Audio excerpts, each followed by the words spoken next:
Salut, c'est Mika d'Info Météo, je suis heureux de vous retrouver pour un nouveau bulletin vidéo. La fois passée, je vous parlais du réchauffement stratosphérique soudain et des conséquences sur le vortex polaire. Dans cette édition, je vous parlerai et je vous expliquerai en quelques mots les raisons pour lesquelles nous avons vu autant de neige en si peu de temps sur le nord et le centre des Alpes notamment. J'évoquerai aussi les conséquences plutôt directes de l'éclatement de ce fameux vortex polaire, dont on commence à appréhender les conséquences. Et enfin, je terminerai par la situation chez nous pour cette fin de mois et pour le début du mois prochain. Donc je vous propose de commencer ici avec la situation du mercredi 9 janvier, donc il y a 5 jours.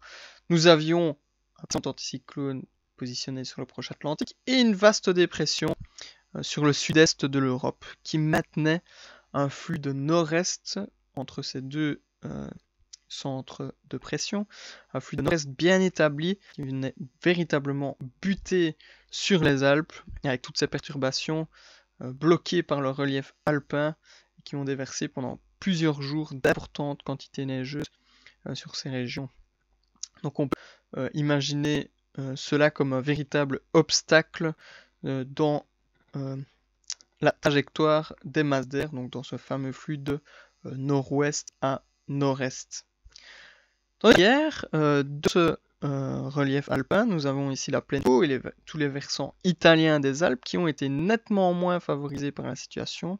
C'est ce qu'on appelle l'effet d'ombre pluviométrique, l'effet d'ombrage pluviométrique. Et donc, un versant, le versant face au flux qui est bien exposé aux perturbations, tandis que le versant arrière du relief est lui nettement moins exposé et est même plutôt défavorisé par celui-ci. Un autre effet, c'est notre conséquence de cette dépression, c'est les importantes chutes de neige que vous avez vues également en Italie, notamment sur les Apennins.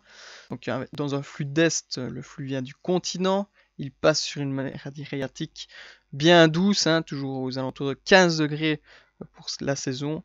Cela donne beaucoup d'instabilité, donc de nombreuses averses qui viennent buter également sur le versant est des Apennins. Donc ce qui explique les importantes couches neigeuses que vous avez vues sur ces deux massifs. Donc ici vous pouvez voir les précipitations données par GFS pour le mercredi 9 janvier également. On voit toutes ces perturbations bloquées véritablement au nord des Alpes et également principalement à l'est des Apennins en Italie. Beaucoup de neige ici dans les 3 prochains jours, la couche donnée par Web Powder. On peut voir des accumulations au-delà de 1 mètre isolément sur le relief des Alpes, sinon généralement compris entre 40 et 70 cm. Et également ici sur les contreforts, notamment en Allemagne et en forêt noire.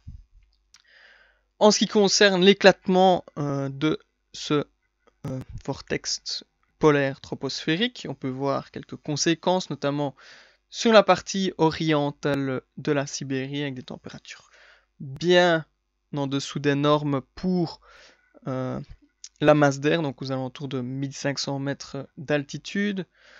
Également sur le Canada, une grande partie du Canada, et sur le Québec, on attend des températures glaciales comme on va le voir juste après pour ces prochains jours et même pour ces prochaines semaines.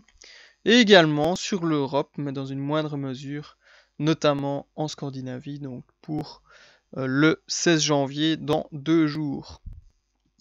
Donc je viens de vous parler du Québec, on peut voir ici un petit commentaire assez amusant de Météo Média, donc qui plaisante de ces températures anormalement froides, donc a priori au moins jusqu'au 24 janvier pour cette partie de l'hémisphère nord.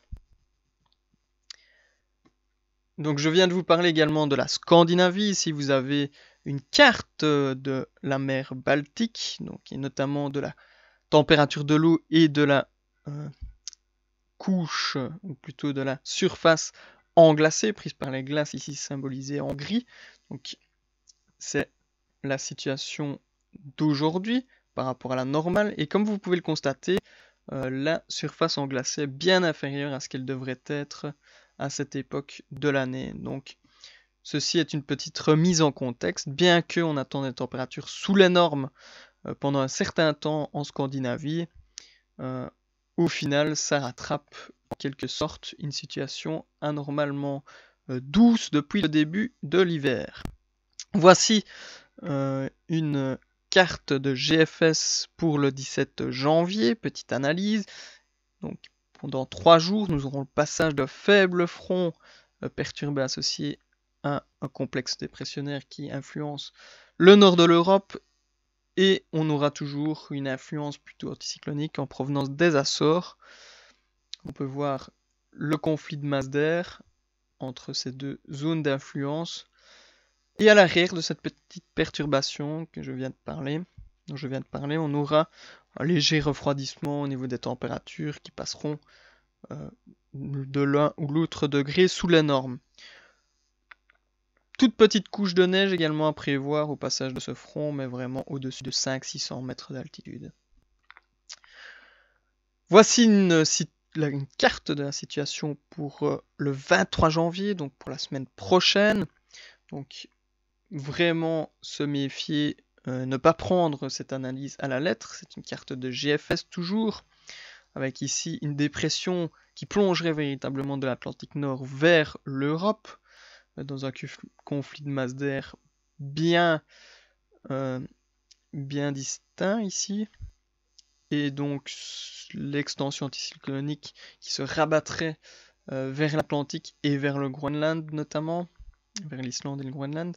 Dans cette configuration, nous pourrions avoir plusieurs passages de fronts pluvieux neigeux, mais encore très difficile d'en donner d'éventuelles accumulations et même d'éventuels effets, étant donné qu'il faudra voir vraiment le positionnement de cette dépression et à quel point elle sera profonde aussi.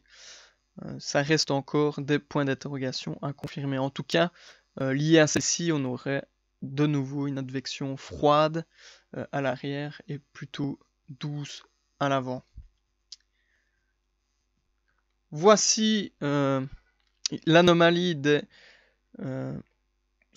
pressions en surface pour les 10 prochains jours. Donc, une situation clairement dépressionnaire pour la Scandinavie, anticyclonique de la péninsule ibérique à la France, et nous, toujours entre les deux.